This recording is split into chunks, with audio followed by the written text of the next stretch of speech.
अरे गद्दार सरकारचं करायचं काय? या गद्दार एकनाथ शिंदे मुख्यमंत्र्यांचं करायचं काय? या गद्दार चंद्रकांत पाटलांचं करायचं काय?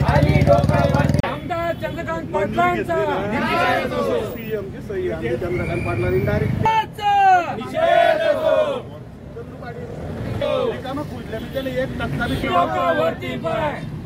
आम्ही 1% घेतलो त्याला काही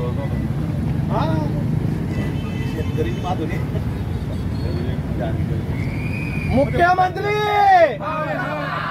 मुख्यमंत्री मुख्यमंत्री गद्दार आमदार चंद्रकांत पाटलांचा गद्दार आमदार चंद्रकांत पाटलांचा मुख्यमंत्री एकनाथ शिंदेंचा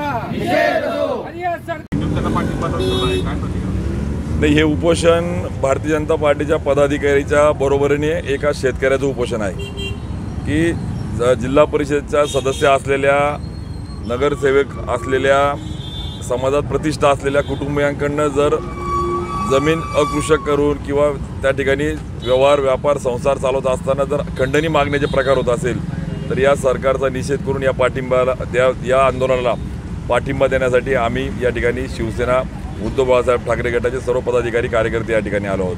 त्यामुळे जळगाव जिल्ह्यामध्ये आपण बघितलं, नगरसेवकांचे खून होत आहेत। चाळीसगावला एका पोलीस कर्मचाऱ्याची भोसकून हत्या केली जाते। काल जेलमध्ये एका जेलरची, म्हणजे जेलमध्ये कैदी सुरक्षित नाही, तिथे त्याला त्या ठिकाणी मर्डर होतोय।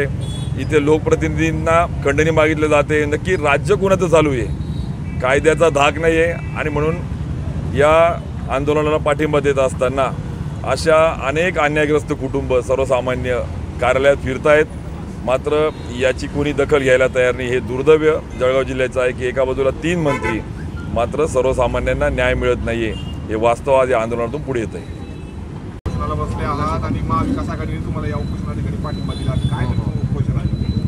आज उपोषणाला माझी मिसेस माधुरी अत्तरदे उपोषणाला बसलेली आहे। ती एक महिला शेतकरी आहे। शेतीच्या विकासासाठी तिने काही परवानग्या घेतल्या। त्या परवानग्यावरती माननीय आमदार चंद्रकांत पाटील यांनी मुख्यमंत्र्यांकडे तक्रार करून डायरेक्ट त्याच्यावरती स्थगिती देण्यात आली।